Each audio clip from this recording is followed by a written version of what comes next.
Welcome to my YouTube channel history of philosophy.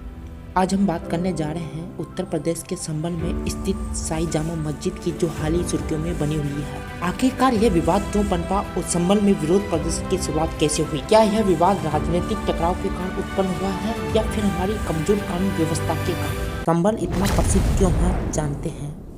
विवाद को समझने से पहले हम थोड़ा संभल का इतिहास जान लेते हैं। संभल एक प्राचीन बस्ती है जो मुस्लिम शासन के दौरान भी महत्वपूर्ण थी और 15वीं सदी के अंत और 16वीं सदी की शुरुआत में सिकंदर लोदी की प्रांतीय राजधानियों में से एक थी। रेल टर्मिनस पर स्थित यह शहर कृषि उपज का व्यापार केंद्र है। आइए जानते हैं संभल के राजा कौन थे। पहले मुगल शासक बाबर ने संभल में पहली बाबरी मस्जिद बनवाई थी, जिसे आज भी ऐतिहासिक स्मारक माना जाता है। बाद में बाबर ने अपने बेटे हुमायूं को संभल का गवर्नर बना दिया और हुमायूं ने अपने बेटे अकबर को वहां का राजकाज सौंप दिया। संभल में हिंसा मुगल कालीन जामा मस्जिद के न्यायालय द्वारा आदेशित सर्वेक्षण को लेकर भड़की थी, जो एक वकील द्वारा दायर याचिका से उपजी थी, जिसमें वहां हिंदू मंदिर के अस्तित्व का दावा किया गया था। तो भारत के सबसे बड़े राज्य उत्तर प्रदेश में विरोध प्रदर्शन की शुरुआत कैसे हुई? मंदिर के ऊपर मस्जिद बनाए जाने का दावा कितना अनोखा है और कुछ न्यायमूर्ति इस सब के लिए देश की सर्वोच्च अदालत को क्यों दोषी ठहराते हैं? पिछले 3 वर्षों में हिंदू राष्ट्रवादी और कार्यकर्ताओं ने कई राज्यों में भारतीय न्यायपालिका में याचिकाओं की बाढ़ ला दी है,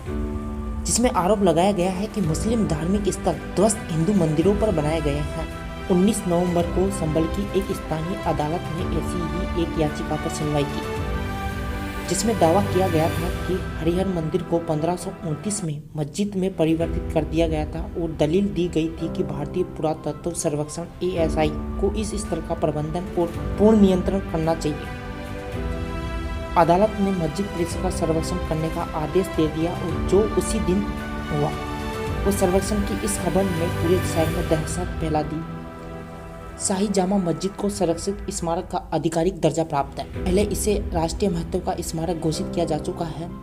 यह 3 महत्वपूर्ण मस्जिदों में से एक है। एक हरियाणा राज्य के पानीपत में है और दूसरी उत्तर प्रदेश के अयोध्या में ध्वस्त बाबरी मस्जिद, जो मुगल सम्राट बाबर के शासनकाल के दौरान बनाई गई थी। 1991 में भारत की संसद ने पूजा स्थल अधिनियम पारित किया।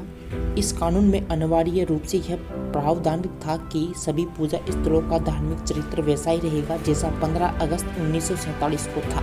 जब ब्रिटिश भारत का विभाजन भारत और पाकिस्तान में हुआ था तो इसे बदला नहीं जा सकता, लेकिन सिंहासन हासिल करने के लिए एक पार्टी के कार्यकर्ताओं ने गंदा राजनीतिक दांवपेच खेला। हजारों कार्यकर्ताओं को अयोध्या शहर में लाने के लिए जन आंदोलन अभियान चलाया गया। इसमें ऐतिहासिक बाबरी मस्जिद के स्थल पर मंदिर बनाने की मांग की गई। हिंदू धर्म ग्रंथों के अनुसार अयोध्या भगवान राम की जन्मभूमि थी और दूर दराज के हिंदू कार्यकर्ताओं ने आरोप लगाया कि मस्जिद को ध्वस्त किए गए राम मंदिर पर बनाया गया था। बाकायदा कानून 1992 में भीड़ को मस्जिद को गिराने से नहीं रोक सका, लेकिन 2019 में जिस जमीन पर मस्जिद कभी खड़ी थी उसे मंदिर बनाने के लिए एक ट्रस्ट को दे दिया गया और मस्जिद के निर्माण के लिए कहीं और जमीन उपलब्ध करवा दी गई। भारत के सर्वोच्च न्यायालय ने पूजा स्थल अधिनियम को बरकरार रखा, जिसमें यह स्पष्ट हो गया कि अदालत आज हिंदू पूजा स्थलों के खिलाफ मुगल शासकों की कार्रवाई से उपजे दावों पर विचार नहीं कर सकती।